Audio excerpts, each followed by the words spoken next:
Hi everybody, welcome to 2021. This is the Arena Rules update on rules changes for 2021. I think we're all happy to put 2020 behind us, so let's get started. Very generally speaking, this year, the changes are mostly items that we learned about while using the new rules in 2020 and things that needed some clarification. But all in all, there's nothing in here that's really going to change your strategy or the way that you play. They're just minor clarifications. So with that being said, let's go ahead and get started. The changes and these clarifications are going to happen in Rule 2, Mounts and Equipment, Rule 3, Players and Alternates, Rule 5, Length and Number of Periods. They added a new Rule 5 for round robins, Rule 7, Dead Ball, and Rule 9, Penalties. And we'll go through them one by one. This is a relatively short video because the changes are minor, but they're important.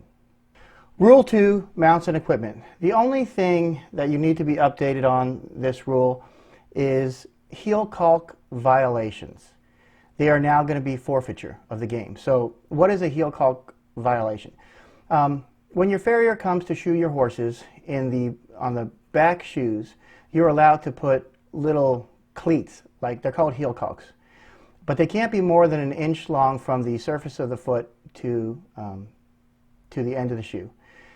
So what does that mean? If they're too long, it's very dangerous. It's like having a weapon on the back of your horse's feet.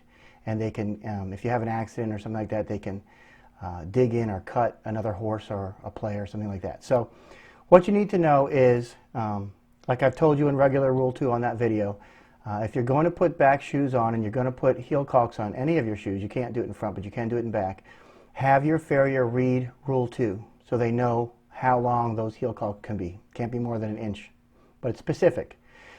So if you accidentally or purposely have heel caulks in the back that are too long and you're caught, you forfeit the game. No ifs, ands, or buts about it. And that's a penalty the umpires have to call. So know that. It's very important. Most arena, in my day anyway, we didn't even use back shoes. A lot of the surfaces didn't require us to even use back shoes. So it's not an issue at all. But you should know about it. Okay, Rule 3. The only thing here is the NOCSAE date, and it's now January 1, 2021. You've already been updated on that. USPA has mailed you a mailing, put it on social media. Of course, this date keeps changing, but I do think that, well, I know that the date's not changed now, unless they change it again between now and January. So, and there's not much time. So, January 1, 2021, get your new helmet. Okay, Rule 5, Length and Number of Periods. What did they change here?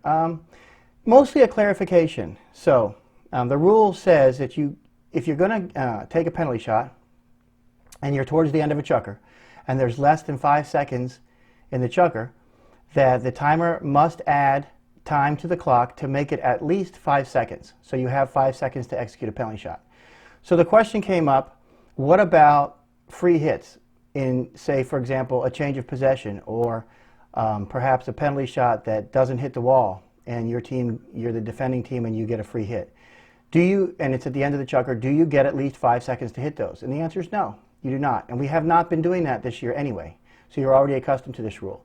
The 5-second minimum is only for penalty shots, not for these other things that are free hits but not technically penalties. So keep that in mind.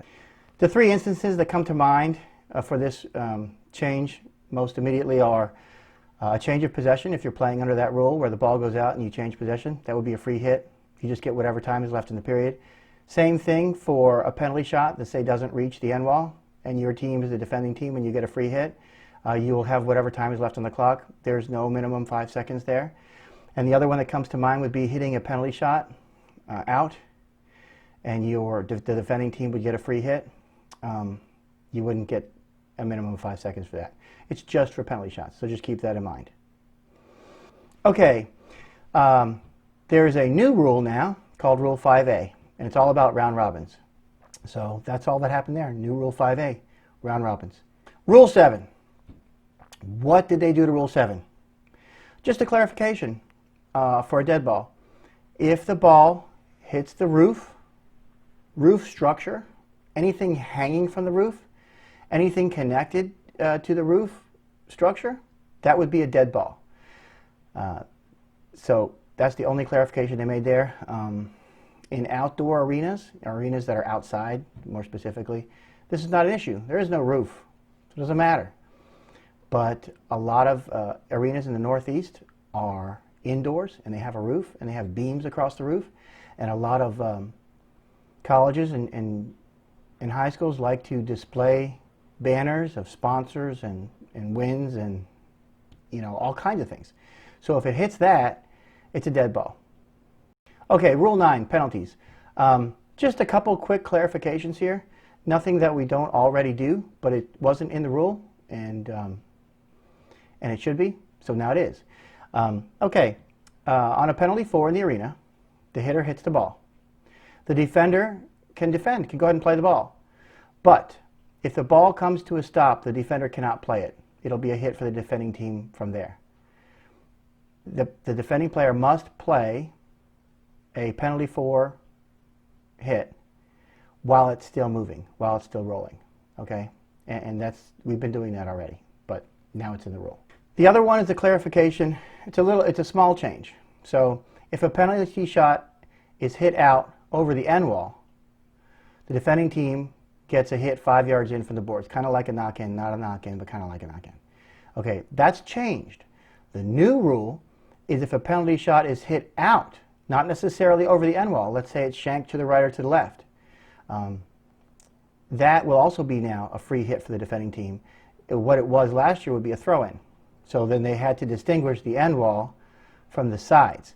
And a lot of arenas have a bend in the boards, so at some point it goes from the side lines or side boards to the end wall or end lines or end boards or whatever you want to call it. You no longer have to make that decision. If the ball goes out, whether it goes out on the side or the end wall and it's hit as a penalty shot, it's a hit for the defending team.